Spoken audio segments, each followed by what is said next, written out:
Hello, I am Dr. Lew Cohen, and you have tuned into a program that is being sponsored by the World Federation of Right to Die Societies that is entitled Dementia, Glimpsed Futures.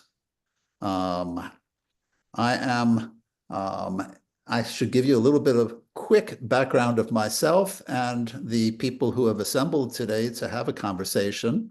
I am a emeritus professor over at Tufts University School of Medicine. I was a palliative medicine researcher for quite a number of years and have been writing books about end-of-life issues, the most recent of which was called Winter's End, Dementia and Dying Well. This prompted the World Federation to give me a few minutes to speak at their meeting in Dublin this year on that topic, and led to this invitation to assemble the three individuals who are in front of you. We're going to be talking about a very specific aspect of dementia illnesses and dying well that really has gotten no attention to speak of. And that it has to do with the possibility, the option of using voluntarily stopping eating and drinking as a means to, in an intentional way, accelerate one's dying if one has a dementing illness. The people who are here that I'd like to introduce very quickly and then have them go around the room and give a fuller description of just who they are and how their invitation came about. Starts with Fran Volkman, whose Quaker-based independent retirement community in Northampton, Massachusetts, joined together in supporting her wife's decision to use VSED. Again, voluntarily stopping eating and drinking, which is a long thing, and we're not going to keep repeating that, and we'll use that acronym VSED instead, to hasten her death and avoid the ravages of dementia.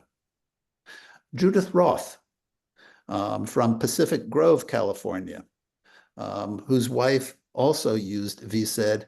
In her case, used it as a bridge to obtain MAID, medical assistance in dying.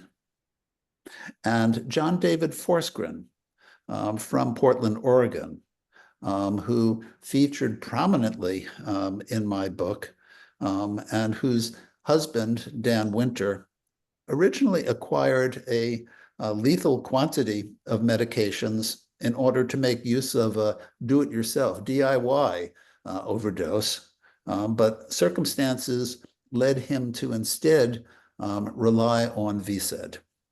So these are the folk. They have not spoken previously to each other. And so in this conversation we'll have, I'm really hoping that they will get a chance to find their commonalities and find their differences. Fran,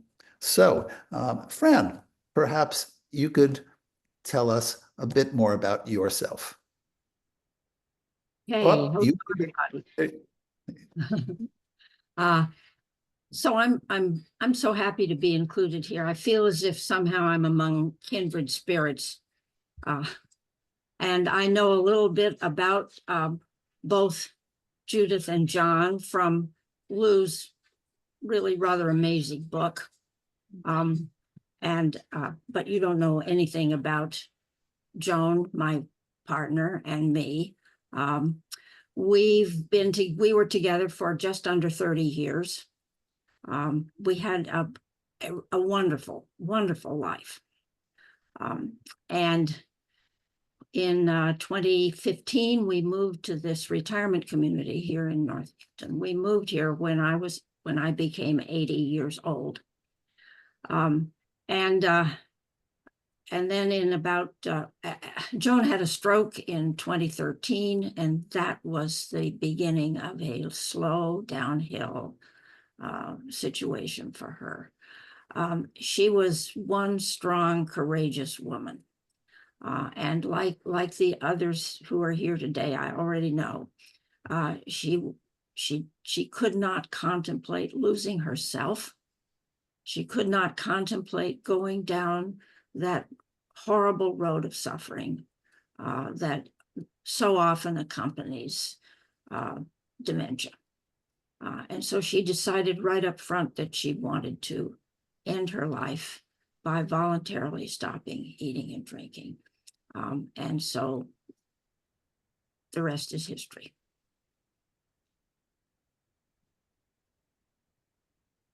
Well, thank you. I appreciate really getting to meet all of you. I really haven't had an opportunity to speak to other people who have gone through the experience. So it's deeply meaningful for me to be here with all of you, and I'm looking forward to actually listening a lot. Cody and I were in each other's lives for 30 years, and we were in our own personal work separately and together. We happened to be involved in empowerment work on many levels, in many places. It was what we were devoted to. And as it came time to face her reality that she had dementia and was moving quickly, she made a very empowering decision. And she was very committed in how she approached it and how she designed it. I will say, because I got mixed messages from doctors because of her personality and the kind of strength she had, she wasn't really suffering from any other health issues. These doctors were telling me not to worry, that she had 10 more years. And, you know, we had just moved to Oregon to retire, I thought. Little did I know we were moving to Oregon for the best place for her to die. So it's all just that kind of amazing magic that can happen sometimes and you're not even aware of it. That's how I felt. But Cody really created an atmosphere that empowered everybody around her as she went through this process. So it was an inspiration and a transformational experience for all of us who were together with her. She led us through it. Well, thank you for that from both to both of you. I am John Forsgren, and I am the widow of Dan Winter, the main character in Lew's book Winter's End. Dan and I were together just shy of 10 years, and one of the first things that we did after Dan and I met was to go back to his home in Kansas City. And I met his parents. His father was well into his own dementia at that point, and didn't know his wife, didn't know Dan, certainly didn't have any idea who or what I was. And that was an extraordinary experience for Dan to see this once very powerful man reduced to not knowing anything about who he was or anything around him. When Dan got his diagnosis in 2017, when he came home after the test results were given to him, he told me then that he would be ending his own life. And so there was never any question how the end would come. And at the beginning of 2020, he let me know that that would be the last year of his life. He was aiming at the end of 2020 to end his life. It ended up that he died in February of 2021. But what I wanted to say right off the top was that year that we had together, knowing when the end was extraordinary.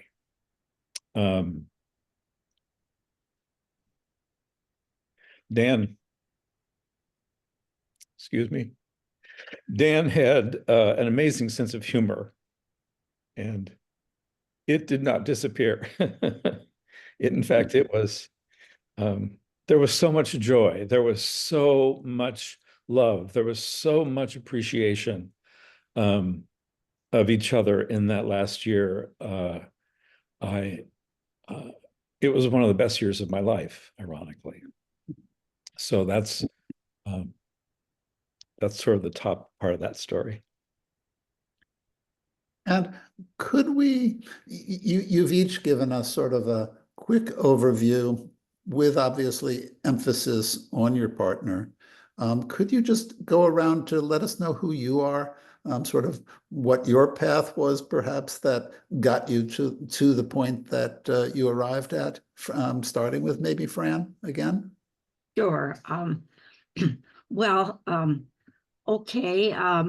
I grew up in Arkansas, rode a horse to school, was far from all of this. Came east to Mount Holyoke College on a scholarship, and ended up going on to Brown University for a PhD in neuroscience. And got a job at Smith College and spent my entire career there. I was married to a lovely guy named John Volkman for 32 years. We had 2 sons. Jack died in 1990. And then, lo and behold, I met Joan, and the rest is history, as they say. Joan was a teacher and administrator at the Bank Street College of Education in New York. So we were both academic types. And she moved up here shortly, I think in 1997. Northampton is a wonderful place to live. It's a wonderful place to live if you're gay. However, it's in Massachusetts, which cannot pass a medical aid in dying law, it seems. But we had a wonderful life here. And coming to the Lathrop community, which we did, it wasn't that the whole community supported us, but people in the community supported us in a way that is just transformative for us, and I think for them. And one of the things about this, Judith talks about empowerment, and John talks about love, and there is so much of both of those things involved in this approach. And I hope we can talk a lot more about that. Judith, you want to kick in? Okay. Well, I grew up having a traditional education. I got a degree to be a teacher. I didn't last long in the school system. Basically, as a young adult, I started healing from my own past, which was that both my parents were Holocaust survivors, and that wasn't really talked about while I was growing up. So I found myself on my own healing journey, many parts of it, counseling, and also I got involved with the martial arts. I got my black belt in Aikido, and I started to become very interested in empowering women in their own skills and safety in the world to overcome the cycle of violence. I started an organization in Seattle called Powerful Choices and trained over 2,000 women and teens in a full force self-defense fighting. I was also involved with yoga. So I was on a spiritual path with yoga and martial arts. I met Cody while I was teaching in Seattle, doing that work. She was a therapist, and I decided to have a class for therapists, and there was Cody. And we were just meant for each other and bonded since, and did many adventures together. We raised money for survivors in Bosnia. We went to Croatia and did empowerment trainings for women who had survived the war. And later on, we moved to Mexico and built a yoga temple in the village, in a very isolated village, and brought a yoga economy to the village. And so And I've had a very unusual lifestyle. Cody's been a part of it. And at the same time, she did her own work. She ended up in the last decade of her life working at bases all around the world, helping families in her therapy manner, helping families be able to adjust to military life. But she was very affected by having a father with Alzheimer's. I witnessed what his life was like at the end, and we talked about it. And Cody was very clear that she didn't want to go down that path. So it took me longer to get to where Cody was, only because of what doctors were telling me. And I was hoping we would really have 10 more years of retirement in Oregon. But we finally she gave me the time and space I needed to understand and come to understand that this was really faster. Because of her therapy background, she kept notes on everything that was happening, and she knew. So yeah, and then when we both embraced it, we really created an environment of empowerment through the process. And it was, like I say, transformative and uplifting. We didn't know if she would get made. It turns out that you can't automatically get made. We worked with End of Life Oregon, and they weren't able to talk about it. I found out afterwards you have to keep asking. And there was a day where she got evaluated. Leading up to that, Cody also had a great sense of humor, and she'd say, you know, I don't want to go for the marathon. I want to go for the sprint. So what do you think? Are you up for the marathon or the sprint, Judith? I'll go with what you think, you know. And I said, I'm for the sprint. I have helped 3 other people I love die. And I feel fortunate that I had that experience going into this, because I felt confident, whether it was the sprint or the marathon, that I'd been through it, and I felt that I could handle all of it. So I could go into it with confidence once I was fully on board, understanding that she wasn't going to have 10 more years. Well, my story is different because it all takes place in Oregon. I was born in a very small lumber town in Southern Oregon, and as a little homosexual, it was, I happened to know in kindergarten that I was different from other little boys in a significant way. And so it was a challenging place to grow up, and really shaped me. I became an observer of life in many ways, more than a participant. I avoided closeness. I had very few friends. And it wasn't until I came out when I was 28 that I began to accumulate a community of, as I was discussing this with Lew, my logical family. I don't know if you're aware of Tales of the City, but that's a term that the author coined to distinguish from biological family. My parents were both in the medical field. My mother was a nurse. She didn't practice until very late in her life, but my father was an internist. And so illness and death were part of the dinner table conversation. So I had an advantage of not having silence be connected with illness and death. I got my diagnosis of being positive for HIV in 1985, as soon as the test was available. And at that point, it was ravaging the community that I live in. And the first time I saw a doctor around it, he, in 1989, informed me that I would die very soon. Get my papers in order, don't expect my boyfriend to stick around, do all the traveling that I can.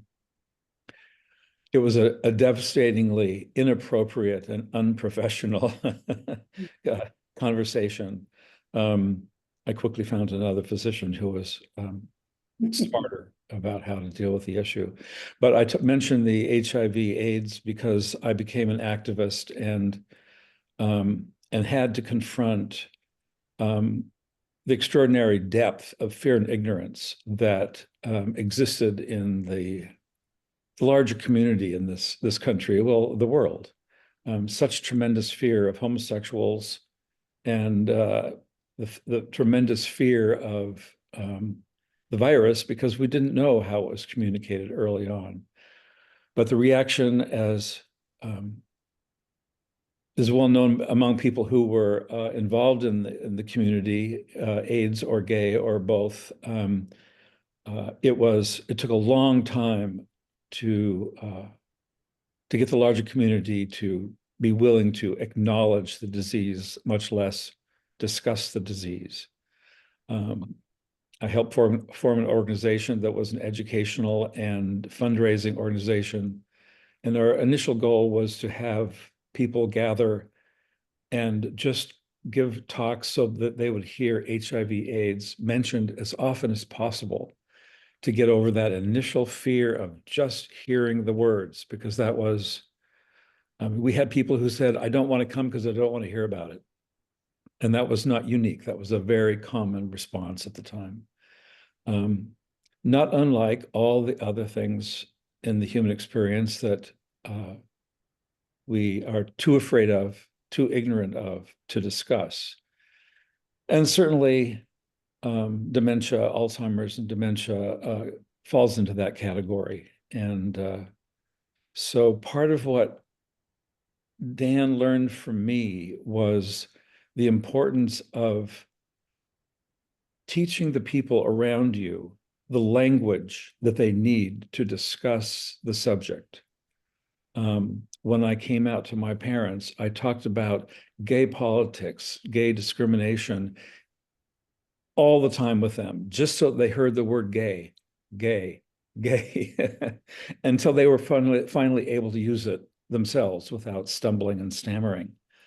And that's what Dan did around his dementia, was talk about it frequently with friends, family, the occasional stranger, to help people get accustomed to hearing someone with the disease talk about the disease.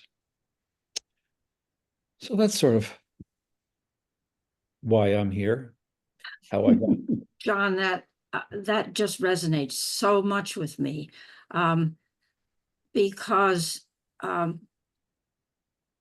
even when Joan first got her diagnosis, she got first a diagnosis of MCI. And she said, Franny, I think I'm losing my mind. And I said, no. You're going to be fine. It's just, lots of people have MCI. I couldn't let that in. And let me, by the way, just kick in for those who don't know, MCI, mild cognitive impairment. Take it away. Mild cognitive impairment. And that, I think it's so usual for us to try to push away things that are frightening or that we really don't know anything about. I know it was true around AIDS. We had a friend, as time went by, when Joan finally really decided to do VSED, we had explored, what is it like? I said to her, I'm going to keep you at home. It's going to be okay. I'm going to keep you at home. That was one option that we learned was not altogether a great option. Then it was, well, how about a long-term care facility? Well, we went down all of those roads. And in the process of that, we, and especially I, got brought in a way from the outside into the inside of this situation. And I think that's what John's talking about with respect to AIDS too. And even just being gay. I mean, when you first hear about taking one's own life in any way, it's abhorrent. You think, oh my goodness, no, why would I ever even think about that? But after you've been down all these roads, after you've been brought into the inside, you have a very different view of it. You may not decide to do any particular thing, and that's not the point. The point is that you know what the options are, and that you feel empowered, as Judith would say, to make your own choices. I'm so One of glad the you things that shared would that. really, well, go ahead. I'm so glad you shared that, because I had such difficulty also when Cody got, oh, I'm going to cry, when Cody got diagnosed with MCI. And I talked to our doctor and she said, no, no, don't worry about it. Cody's not like the other people I work with. You know, I was encouraged over and over again. And in a way, I couldn't be in the beginning right with her, you know, because she was ahead of me.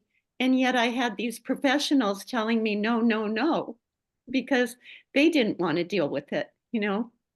But Cody knew. She said, you know, when I got there and I understood, it was an interesting time where I happened to have an appointment with my doctor, and she had one the next day. It was the same doctor. And I went in and I said, and I want to talk to you about Cody. And once again, she said, no, no, no, don't worry about it. So I came home to tell Cody. She said, how was your doctor's visit? I said, it was fine. And Kelsey said, no, don't worry about it. And Cody said, okay. And Cody went into her meeting the next day, and she had listed 15 things that had been going on. And when she got to number 5, to Dr. Kelsey, we called her Kelsey, I tried 5 times to make my bed and I couldn't make my bed. It was like the doctor got it finally. So once once the doctor got it, then I knew, you know, that I needed to give up my dream of 10 more years. And that was the point where I got fully on board with Cody. But I had to work through, and luckily Cody was a very patient, loving, giving me lots of space, in acceptance of my process of being able to join her with the full commitment that she had. One of the things that was really important and useful for Dan and for me, having a father who was a physician, removed some of the mystery about the medical profession. I know that many people are, again, what they don't know, they're afraid of, are afraid to ask questions of their physicians. They take what the doctors say as gospel. I knew that physicians were human. I also learned during the AIDS epidemic that doctors are not free of ignorance about illness. Early in the epidemic, my father began to see men with HIV/AIDS in this small town in Southern Oregon, because he was literally the only doctor in Southern Oregon who would see people who had HIV/AIDS. He would see people who had to drive hundreds of miles to get to his office to get medical care.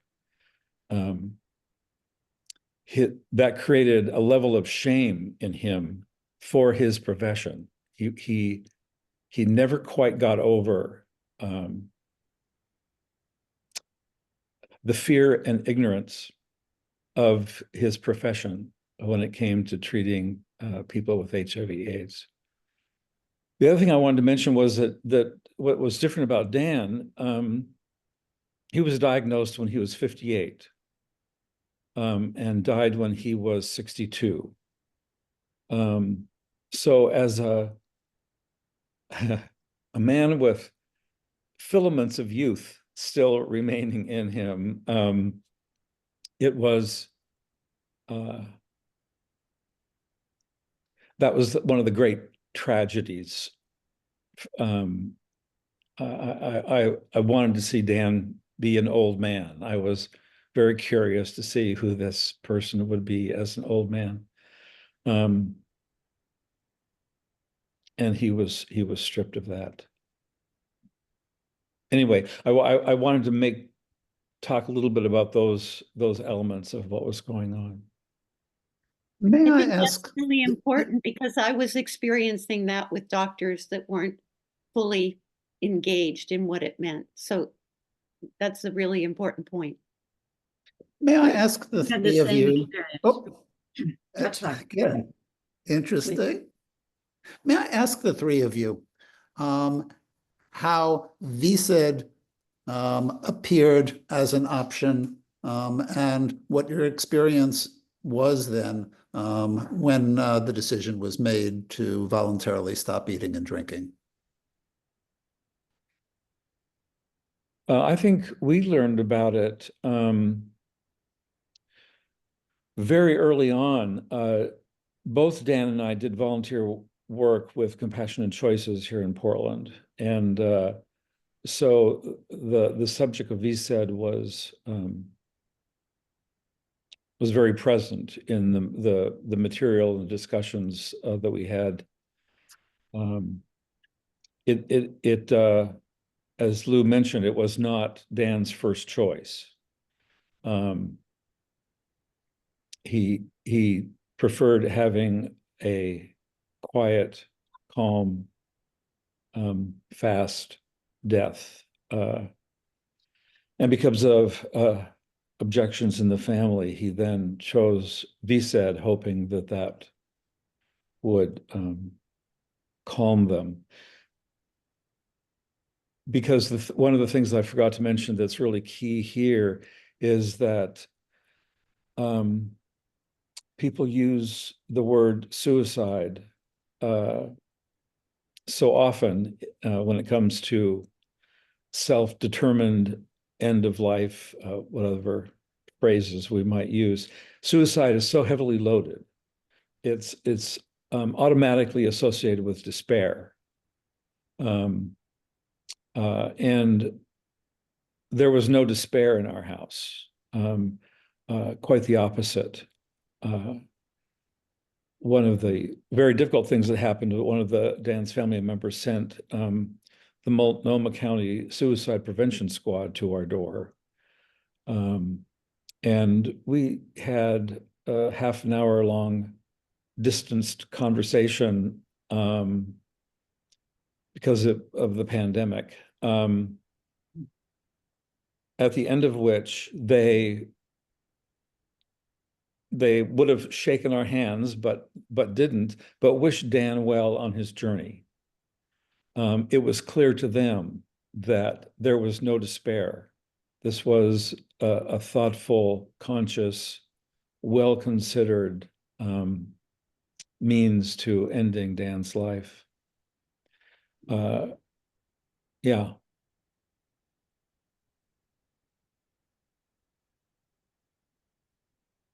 I'm not sure where I heard about VSED. When Joan finally got her real Alzheimer's diagnosis, I did what I've done all my life. I started doing research. And somewhere along the way, I think I learned something about VSED. And as I said, my first response to it was, oh, no, you wouldn't want to do that. And over a period of time, I sort of got brought along, and I think Joan did too. I think her first response may well have been the same. But as time went by and we were looking at how awful all the other options were, then we both began to reconsider, and Joan finally she was very strong about taking the leadership role in this and said, this is what I want to do. This is what I want. And it was not that she wanted to do medical aid in dying. She wanted to do VSED. She said, first of all, she's a funny little duck. She said, I don't want to break the law, you know. Yeah. And then she said, Oh, you went mute. Sorry? Would you repeat that again? It went mute, at least on my screen. Oh, I'm sorry. She said she wouldn't want to go to Switzerland because she said my friends wouldn't be there. She wanted to die right here in her own home, surrounded by the people that she loved, and she didn't want. It's It cut was out again. really. Yeah, now you're back. I don't know what's going on here. Here, let me be sure I've got. You think it's me? I think you're overall okay, but you were saying that she did not want to go to Switzerland and miss out with the friends. No, she so so she made this. She made explicitly a VSED decision. And then I panicked, and I said, "Well, I can't do this by myself. I need help." And so we followed John. We did, in a way, what I think you did.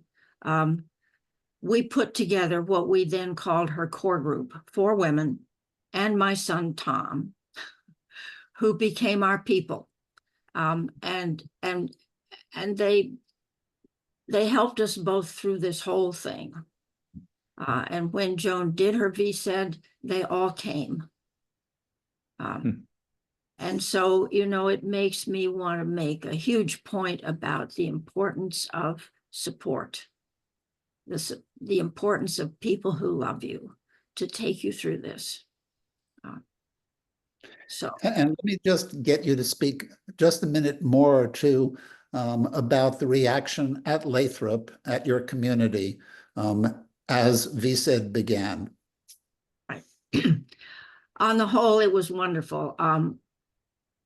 I'll say just in passing that one neighbor whom we had counted as a friend simply stopped speaking to us. That was it.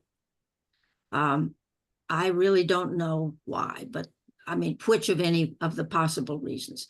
But other people just came out of the woodwork to support us.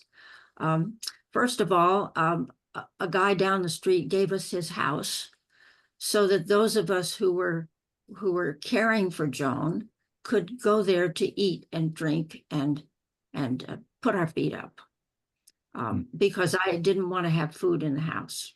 Joan thought that was silly, but I didn't want to have food in the house. So we went to Jeff's house, and then members of the community came forward with the most amazing food, day after day after day. And then they held a vigil every evening down in the meeting house, and people came and sat quietly for Joan. And let me say one more thing, because I think the medical profession has gotten a little short shrift here in a way.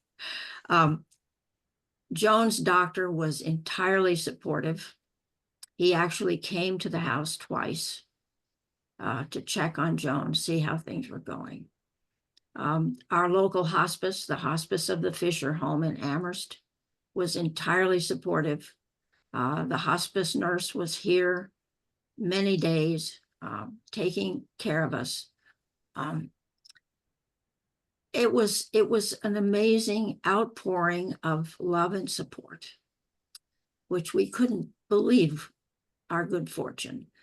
And Joan and the doctor made the decision about when she should start VSED. And it all went forward from there. What else do I need to say? I mean, it was, and in the process of all of this, you know, all of us were transformed. People in our community said, "You've changed the conversation here forever." And I think those of us who were most closely involved have now followed Lew's lead, and we've written a book about it. It's not quite out yet, but it's coming. It's a joint project, and it's sort of a little case study about what happens when things go right. I love that. Yeah, I should say a few good things about medical care. I don't mean to say only negative, because we had tremendous support from doctors and nurses and hospice, Kaiser Hospice, and the doctors there that were supportive of Dan's decision. We also had the good fortune.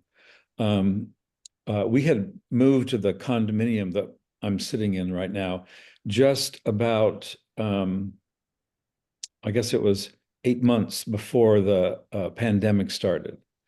And so we hadn't really gotten to know very many people in the building. And when it came time to start VSED, I knocked on a few doors of the people on the floor and let them know that they would be seeing hospice nurses, various people coming and going at a time when, you know, we were completely isolated otherwise.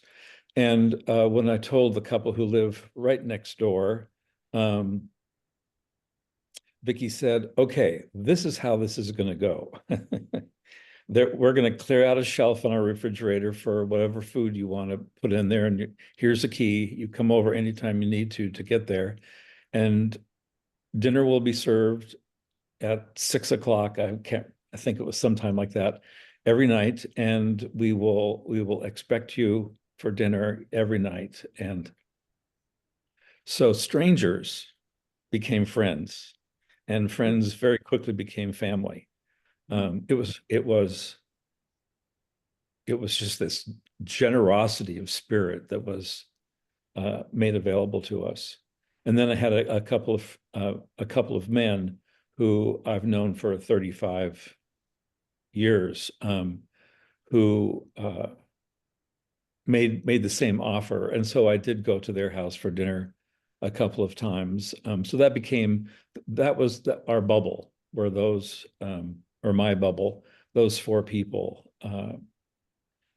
I would recommend that if you are going to die, don't do it during a pandemic. The isolation that comes with that is very, very difficult. Yeah.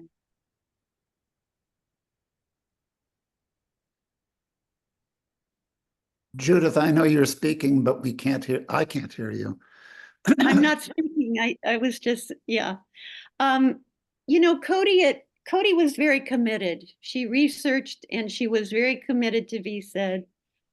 I started proposing other avenues, going to Switzerland, et cetera, et cetera. She was, no, this is going to happen. But as she started her plan, she met a group in Portland called Hopewell House. Originally, it was a house where they took care of AIDS people while they were dying. And they were re-establishing themselves. They weren't quite open.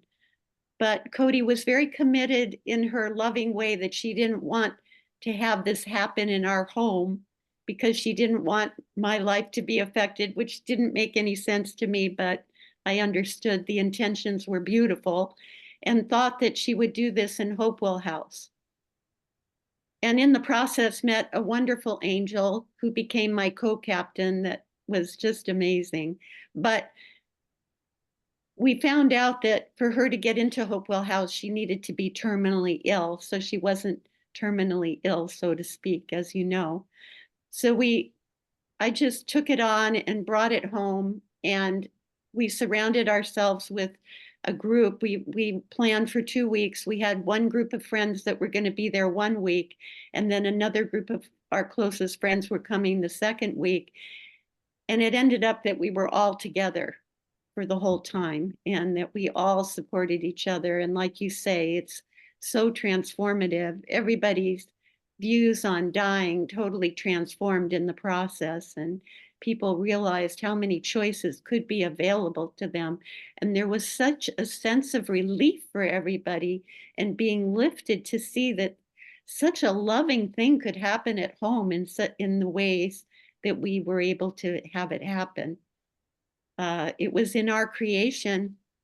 Because I was so comfortable with dying, I really felt like a doula. We didn't even though we had hospice, which was wonderful, they provided the drugs, but we really didn't need much support beyond that. I felt really confident about our path. I was hoping she'd get made. To me, it would be a lot easier. But I was prepared and knew that we could, with the drugs, keep her comfortable for the time that it would take for her to die from VSED. So I was prepared to go either way. And then so she went down to 500 calories a day for 10 days to prepare. Then she started VSED and was in her 5th day. And we knew that a pro bono doctor from End of Life Oregon would come to evaluate her. And he would be the person who would decide if she could have MAID or if she would continue on with VSED. And he evaluated her. She was clear of mind and he could see her commitment. And he said that she was not thriving and suffering from dehydration, and he prescribed MAID.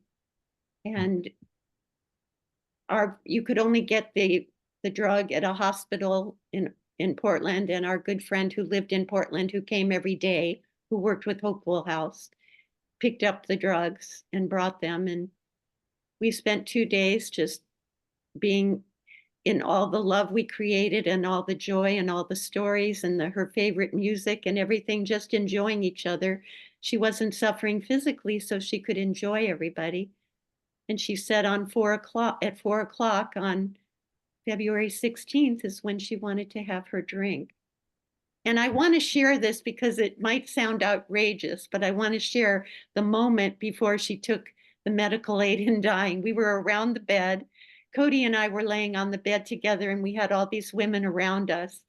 And because I tend to come from the yoga spiritual background, I said, Cody, we've been sent this amazing sound meditation with all these singing bowls and everything. So I want us all to experience it together. And it's a safe passage meditation. So all of us did the safe passage meditation together, and that was my influence. But then Cody sat up on the bed and she took over and made it her way of going. She said, okay, everybody put your hand in the middle. And we put all our hands on top of each other, and she said, when I count to 3, everybody throw your arms up in the air and say, go Cody. And so we all did that. We threw our arms up in the air and we said, go Cody. And then the women, except for the angel and I together as captain and co-captain, were together, and she drank the MAID, and then she died slowly over 5 hours, but she never suffered, was totally comfortable. Her breath kept changing over the 5 hours until she took her last breath. So it was an amazing way to die in only Cody's humorous and filled with love way, leading us all through the process. Wow. I've thought a little bit about how much easier dealing with this unknown was. It all seemed very much like coming out to me. And in watching how some family members who had never had to challenge anything in the culture, that the laws, the rules of our culture were made for them. And so having come out in the late 70s and watched the transitions happen, I knew that, again, I had the language of dealing with difficult things that the culture wasn't accepting. And I think that was a really important part of, for both Dan and me, of dealing with something that was difficult. We'd done it before, and we could do it again. Mm-hmm. I think that's true for Cody and I. I always say, when I did her eulogy, I said, Cody and I lived the life less traveled, the road less traveled. We didn't fit into anything that was traditional. I didn't come out also till I was in my 30s. So, and Cody came out young and didn't fit in and was very androgynous and, you know, went through all of that. So we'd been through a lot already in our own lives, and we took on hard things. And this was just, we had the confidence to face what she wanted. And my joy was that she got what she wanted. She got what she wanted. And that's just such a good feeling for me that, you know, she said to me over and over again, Judith, this is our path. A good death for me and a good life for you. I want you to promise me you're going to have a good life and I'm going to have a good death. And that's why we're doing this. And we're doing it at the happiest time of our lives. And I want to go out on a high note. That's how I want to go out. He was very clear.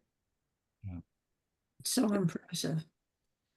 I had such a different experience, you know. I mean, I guess I'd say I came out, I was 58 years old. Oh, wow. But you know, I was happy to have Joan in my life in a very public way from the get-go. Mhm. But you could say, well, sure, why not? I mean, you're in your 50s. Joan, I think what I'm hearing, all three of these wonderful people were people with agency, a huge amount of agency. And they believed that they owned their own bodies. Mhm. Autonomy was very central to their ability to make these decisions for themselves. And you know, I mean, it's not a real part of our conversation, but I want to say in passing that in 2 weeks here in America, we're going to have an election. And one of the big things on the ballot is who owns your body if you're a woman. Who owns your body? And the same thing can be said about end of life. Here in Massachusetts, there's a big debate about who owns our bodies, whether or not you're a woman. So personal bodily autonomy is at the core of being able to make whatever decisions we need to make about how we live and how we die. And our people made those decisions very strongly for themselves. And we could, and I wish we could, certainly go on and pull out more of the similarities, more of the differences. But I think, Fran, you've summed it up beautifully. Really? And I want to thank each of you. I mean, I know you don't feel extraordinary, but each of you is extraordinary, and it has come across during this conversation that we have, and you've just been through amazing experiences for which I thank you for telling us about. So thank you, each one of you, for this. Much appreciated. Take care. Thank Thank you. you. Thank you, Lew. Bye all. Bye-bye.